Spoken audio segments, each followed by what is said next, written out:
Isang mapagpalang araw sa ating lahat. Ako po si Sarina Espaloma at ngayon lalahad kong natutunan para sa daily devotion na pinamagat ng Commitment, Family Devotion, and Discipleship. So yung scripture po natin yun is Deuteronomy chapter 6 verses 5 to 7 and sinasabi na, Love the Lord your God with all your heart and with all your soul and with all your strength.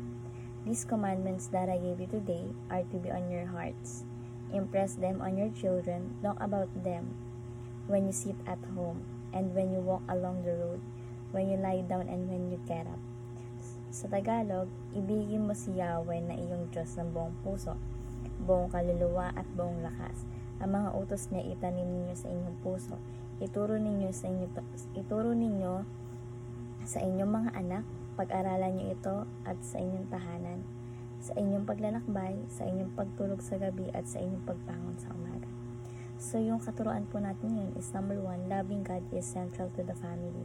So, di ba, tayo nakakilala tayo sa ating Panginoon. Inibig na natin ang ating Panginoon, no? So, sinasabi dito na wag po natin hayaan yung miyembro ng pamilya natin na hindi makilala si Jesus, no? Na hindi nila ibigin ang ating Panginoong Hesukristo.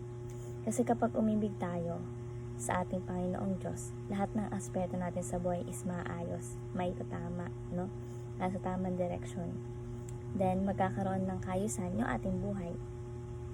Kasi di ba pag mali yung relasyon na take mo, or mali yung karelasyon mo, di ba ang ending nun, or ang tendency nun is, mapapariwara ka, ganun, mapapariwara buhay mo, mapahamak ka lang, di ba? Yung mga dumarating sa buhay mo is puro malas, ganun po, no? So, kung gusto mo umayos yung buhay mo, dapat nasa tamang relasyon ka, no? Kay God din, tamang relasyon sa ating Panginoong Hesukristo. So, wag tayong papayag na tayo lang yung nagmamahal sa Diyos. Isama din natin yung ating mga mahal sa buhay, no? Ating family and friends. So, next is, discipleship happens in the family. Una is central of love. No, dapat lahat tayo is nagmamahal sa ating Diyos. Yung iba kasi hindi ganun eh. Hindi sila yung nagmamahal sa Diyos, hindi nila central yung love, no? Kaya nagkakaroon tayo ng discipleship sa pamilya, no? Discipleship happens in the family. Parents, no? Ang disciple ay trabaho ng mga magulang, ng mga parents, no? Disciple your children. Hindi pastor, hindi missionaries, or what ang magtuturo niyan sa inyong mga anak, kundi kayo mga magulang. Kasi ayun yung utos ng Panginoon sa inyo na i-disciple ang inyong mga anak, di ba? Mula sa pagtulog hanggang sa pagising, disciple. So, next is, every family is a family church. Noong unang panahon raw po, yung church is nasa loob ng tahanan, no? So, hayaan po natin yung ating member ng family na makakilala sa ating Panginoon, no? Magtipon-tipon tayo sa ating bahay, magsama-sama, and let's talk about our God, our Lord, no? I-talk natin siya. Siya yung isentro natin, no? Sa ating pinag-uusapan, sa ating disciple. So, every family is a family church. So, paano natin ito may sasabuhay? May sasabuhay natin to. Number 1 is, start a family devotion and pray together. So, gawin po natin kultura yung sama-samang magdasal, no? At manampalataya sa ating Diyos, sa ating Panginoong Hesukristo, no? Tayo mga anak or yung mga parents is i-lead natin yung family natin na sama-sama, no? Na magtipon-tipon para magdasal at manampalataya sa Diyos. At syempre, mag-aral ng salita ng Diyos. So, start a family devotion and pray together. Next is, start a Bible study with family and friends. At tulad nga po nung sabi ko kanina, no? Magtipon-tipon tayo. Family, mag-aral tayo ng salita ng Diyos, no? Isama din natin yung ating mga friends, no? Na sabay-sabay tayong mag-aral ng salita ng Diyos, manampalataya kay God, no?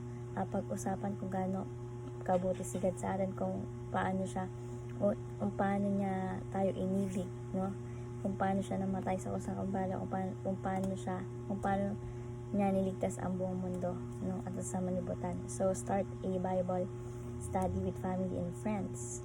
And lastly is, start a micro church, the church at home. So, simple lang daw po yung New Testament. No? Tinatawag na micro church and home church. No? Pwede nyong gawin like sama mo yung mga kaibigan mo, family mo, then tipon-tipon kayo. Tapos mag-aral kayo sa salita ng Diyos. No? And that's already the Church of Jesus Christ. No? And New Testament ay goal is punuin ang buong mundo ng sumasampalataya sa ating Diyos Ama, sa ating Panginoon Jesucristo, no? Pwede tayong maging church planner. Kasi ang pinaka-importante dito is masunod natin yung sinasabi ng Panginoong Jesucristo at ng Biblia, no? Sundin natin yun. And to the love the Lord with all our heart, soul, and also strength. At magpatuloy ang discipleship sa loob na ating tahanan. So, start a micro church, the church at home. So, ayun lang po yung aking tunan sa daily devotion. Naway matutunan kayo sa akin and may share sa iba at syempre ma-apply natin sa ating buhay. So, ayun lamang po. Thank you po sa pakikinig at God bless po sa ating lahat.